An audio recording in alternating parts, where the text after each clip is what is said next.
Hey, how's it going? So I had a comment that asked me to respond to this video, why lead generation is a horrible business model by Sweaty Startup. So I'm gonna give you my 2 cents. Okay, I'm gonna play this video at 1.5. got an announcement to make. People have been reaching out. Everybody's always talking about, yes, they get my point about this big gap in service providers and people who need service. We know that, I bought a house. I understand that if I need something done at my house, I'm gonna make 10 calls and only 2 of these companies are gonna answer the phone. I'm lucky to get 1 or 2 quotes, and it's gonna be a really hard time finding a company that is excited about my business that wants to work for me, just because there's a big supply and demand problem here. People keep reaching out. I'm getting emails all the time. If you got a thought, if you got a critique, whatever, email me, nick@sweatystartup.com. Love to give you some thoughts, but people have been emailing me all the time. Nick, I know I've got an idea. I've got a great idea. You talk all the time about how plumbers are really bad at business, or how lawn care companies are really bad at following up with leads or marketing, and how cleaning companies don't know how to get found online, and how there's not a good response rate for power washing companies. The business doesn't matter. Any of the businesses on sweatystartup.com, all those business ideas that I have, any of those, there's always people reaching out saying, Nick, I know you're talking about how they're not doing a good job. I've got a great idea. I'm going to create a service that ranks #1 on Google in my local town, which is not hard. And then I'm going to sell those leads to businesses. So I'm going to help the plumber get more customers. I'm going to help the landscaper get more customers. I'm going to help the cleaning company get more customers. They don't know how to get found. I love how he's like ranking #1 in Google in my local town, which is not hard. No, it is difficult. You have to know what you're doing. It's an actual skill set. Some people call it SEO to rank at the top of the organic search engine. It's not easy. Online. I'm going to help them get found online. I'm going to be basically a lead generator. I hate this business. I hate the lead generation business for 2 reasons. #1, there's not a shortage of leads. We don't need more. Plumbing companies don't need more leads. Drywall companies, construction companies, they don't need more leads. Why do you think none of them invest any? Anytime you hear somebody talking absolutes like they don't need more leads, what a ridiculous thing to say. How do you explain in a lot of markets there's plumbing construction companies running ads, or they're on Home Advisor, they're actively paying for leads? How do you explain that? Of course, there's companies that out there that are at max capacity that are not interested in scaling. They got more than enough business, word of mouth to go around, and they don't need more leads. But that doesn't mean that there aren't other businesses out there that are constantly trying to get more leads and trying to grow their business. Money online. A lot of them don't. They don't need more leads. We need more service providers. Period. There is an imbalance of the amount of people that want to pay somebody to do work around their house and the people that are willing and able to do this kind of work. That just depends on the market. If you go to a small enough market, there's some markets might have less service providers than the leads, but some markets that are more competitive, there's plenty of businesses out there that aren't getting enough customers. Huge shortage of this stuff in America. We don't need more lead generators for cleaning companies. We need more cleaning companies. We don't need more people trying to help plumbers find customers. We need more plumbers. That's the reason why I hate it. #1 reason why I hate it. You're not adding any value here. There's no intrinsic value to what you're doing. #2, you're competing with Google. Turns out Google likes to sell leads. Google sells ads. Google has Google reviews. Google sells leads. Of course you're providing value, because let's just say you're a plumber, right? And let's just say a plumbing company that already has enough leads. But if they have more quality leads, they'll make more money. So for example, instead of going and unclogging a toilet, if you can get a lead to repair a furnace, or it could be like tree care, right? Instead of $1,000 tree trimming job, if you can get a big tree removal job for $10,000, $15,000, your company just made so much more money for the same like labor force. So there's definitely companies out there that are constantly looking for more leads, because even if you were at max capacity, it allows you to pick and choose the more lucrative jobs. Leads. I'll argue with you all day on this. So if you build a business around getting found on Google, first of all, you have no control of your own platform. No control. Google could change the algorithm. You're off the front page of Google. They can decide, oh, you know what? I really don't like, instead of selling. That's true in every platform. To get attention on the internet, you have to go to a platform where there's people. Same thing on YouTube. You don't have full control. YouTube has control. YouTube can shut down your channels, as we have seen in recent times. On Facebook, you can get your ad account shut down. On TikTok, same thing, account getting shut down. Instagram, your account getting shut down. We have no choice but to go to these platforms, because that's where the people are at, and we got to go where the people are at to get attention. Google, on the other hand, are not so prone to getting shut down. I have 0 sites over the last 7-8 years I've been in this business where Google has ever shut down my website. My own ads at the top of Google, the AdWords, I really like selling AdWords, and I really don't like that this other company, in my business, in self-storage business, it's Sparefoot. I really don't like that Sparefoot is also charging for leads. So it's my 3 leads, and then it's another company that I rank highly automatically, and then they get to sell a lead. You know what? They're kind of doing the same thing I'm doing. I'm Google. I'm selling leads for businesses. People are paying me to get found online. So why am I also highly ranking this company that is just an aggregator getting paid? That's such a stupid, illogical reasoning. Like, what else is Google gonna rank? If you search for plumbing in Detroit, Google has to rank plumbing companies in the organic. Yeah, there's gonna be ad spots, but Google's not a search engine where they can just all list all advertising on the first page. So they have no choice but to rank quality plumbing sites at the top of the search engine. Now, Google also understands that most of the clicks are going to happen at the top 3 spots, and there's more than 3 plumbing companies in all of Detroit. So, you know, there's going to be 7th, 8th, 10th ranked companies that they're going to be the ones that are going to be forced to buy advertising, AdWords with Google. That doesn't mean if you know what you're doing, building a quality site, you can't reach at the top of Google, and Google actually likes that. Google wants to serve high quality domains and websites and companies and entities at near the top of the search engine. That's what keeps people coming back. To go online. So what you have is a business that competes directly with the business that you're relying on for. No, if you actually know what you're doing, you're not competing directly with Google. You're actually knowing and understanding intimately what Google's algorithm wants, and you're feeding Google's bots, AI, exactly what it wants. So Google actually likes your site because it's more quality than the competition. Traffic. You rely on Google for traffic. If it wasn't for Google, you would have no business. And also you compete with Google. Something wrong with that, right? Something wrong with that. You're relying on the person that you compete with to send you business. That's like running 2 cleaning companies in town competing with each other, and you're relying on that other cleaning company to send you business. Again, you are not competing with Google when you understand what you're doing. You're competing with the other companies, but if you understand what Google wants, then Google wants to rank good sites at the top of the search engine. So you just have to figure out how to build a really good site. There's more to it than what you put on the website. It's what you put behind the site in terms of like citations, backlinks, all those different things. To rank your website online. How ridiculous is that? Of course they're not going to send you business. They want the business. Google wants to sell leads. Google wants to sell ads. It's the most profitable money-making engine in this world is Google AdWords. They love selling ads. So why are they going to allow you to manipulate their algorithm to get on the top just to sell an ad? Look at Yelp. Look at Yelp. Yelp is the prime example of why everything I hate about Yelp is a lead generator. Yelp is a aggregator of other businesses to sell the leads to those businesses and to sell advertising for those businesses. They compete with Google. Yelp went public, raised a ton of money, was doing really well. And then Google was thinking about it and saying, oh man, Yelp is a multi-billion dollar business, but they do exactly what we like doing.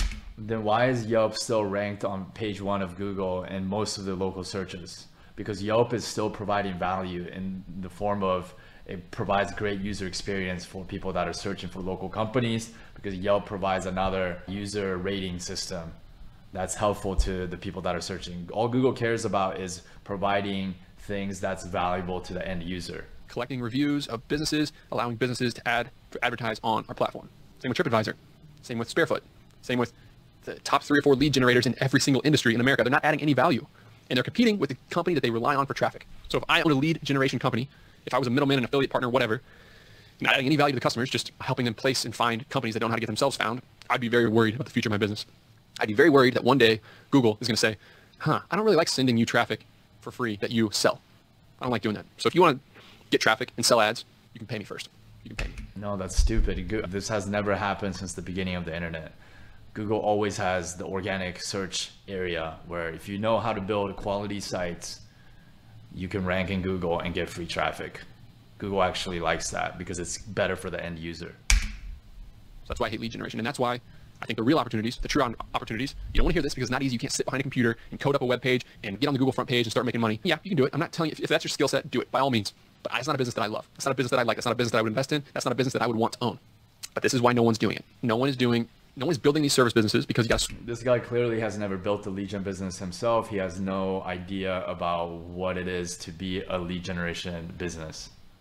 What? It's not fun. It's not scalable. And it's hard freaking work. It's hard work to actually do the cleaning instead of just sell leads to cleaning companies. Exactly. This is why lead gen is a better business model than most service-based businesses because it's more scalable and you got a lot more leverage. It's hard work to manage the labor in an incredible... Yeah, managing human capital is like the most difficult thing. Whereas with lead gen, we leverage media and code. It's a lot more repeatable. We just leverage a website to do the work for us. Whereas with service, you have to go hire people, you have to train them, you have to manage them. And even if you do everything correctly, you're still depending on another human to go out and work for you. Who knows, he might quit after 2-3 weeks and then you have to go hire somebody else. It's so much more ongoing effort to try to leverage human capital. Whereas if you can leverage media or code, it's so much easier. But to leverage media and code, you actually need more high level skills. And most people don't have those skills. This is why they can't leverage media and code. And that's why you have blue collar workers. They have no choice but to start a service-based business where they have to grit, sweat, blood, and tears every day to make $1. Whereas if you're smart and you can leverage media and code and go learn the skill sets, you can make more money with more time freedom, live the laptop lifestyle, and have a business that works for you instead of you working in the business for the business. A tight labor market, which I think is actually an advantage. By the way, I'll do a little quick rant on that actually. Labor is in such a tight supply. People are complaining about not being able to hire anybody, but it's a level playing field for everybody. So if you do things really well and you spend just as much money advertising and competing for employees as you do for customers, you're gonna win. Every company has a customer problem or an employee problem. One of those two. You either have not enough customers or... Okay, so he just admitted that every company has a customer problem as well, which is where lead gen comes in. So he just refuted his own point. Not enough employees or not enough systems. The employee side of it is also the business systems, your operations, whatever. Most of these service businesses, they have employee problems, not customer problems. They have more customers than they can handle. No, there's 30% of every market tends to have a customer problem because there's only 3 spots at the top of Google. Where else are you gonna get consistent flow of new customers other than word of mouth? It's top of the Google search engine. And at the top of Google search engine, there's only 3 spots on the organic listing. And the ads are expensive. So if you can generate leads with free traffic, you can even go to the guys that are running paid ads and offer them leads with free traffic, and your leads are gonna be better than what they're currently doing. I know it because I'm trying to hire out a patio in my backyard, I'm trying to hire out a landscaper, I'm trying to hire out a tile setter and a plumber and a cleaning company, a flooring company, a drywall company, and a painting company. I'm interacting with 10 companies that do each of these things, and only a couple of them are getting back to me. It's because they have an employee problem. They don't have enough employees to offer their service. They're bogged down, they're totally maxed out. The owner's running around like crazy, making tons of money, doing his own work, and that's about as far high as he can grow, do as much as he can do. So if you get really serious about the employees, and you spend money marketing to employees, you spend time trying to hire employees, you get a constant flow of people coming in and interviewing them and working really hard, working just as hard to find employees as you do to find customers. There's plenty of companies in every market, again, that don't need more leads, but there's also plenty of companies in every market that are constantly looking for more leads. That's just, you can't, this guy's having a very selective, biased view on the companies. You can win. So I've got the hiring series podcast, which is an awesome little 4-part episode series where I talk about how to find these customers, or how to spend time and energy finding these employees, how to hire them, how to go about doing all the work that's required to find them. And I'm going to pull up the number right now. But basically, if you can master this, if you can master... Hiring people is not easy, especially when you don't know the skill set or the trade skill. How are you going to hire people? How are you going to know? Because a lot of incompetent people will turn in their application too. If you don't actually know the trade skill yourself, how are you going to hire people and know which ones are quality and which ones are not? You can win. You can win. You will be at a huge advantage. Okay, so it's episode 51, 52. Let's see here.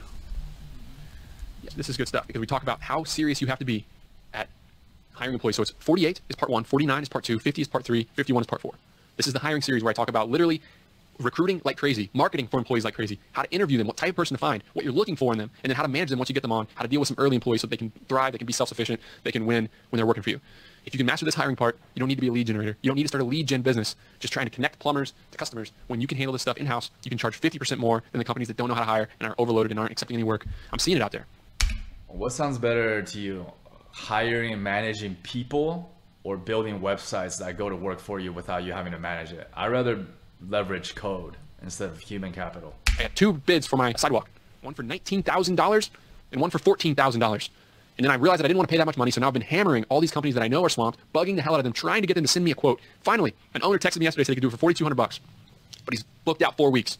So I either wait 4 weeks to get this done, or I pay $14,000 to do it, and somebody profits 10 grand off my sidewalk that they're going to be able to do in one day. It's the Wild West out there for service businesses. It's the Wild West.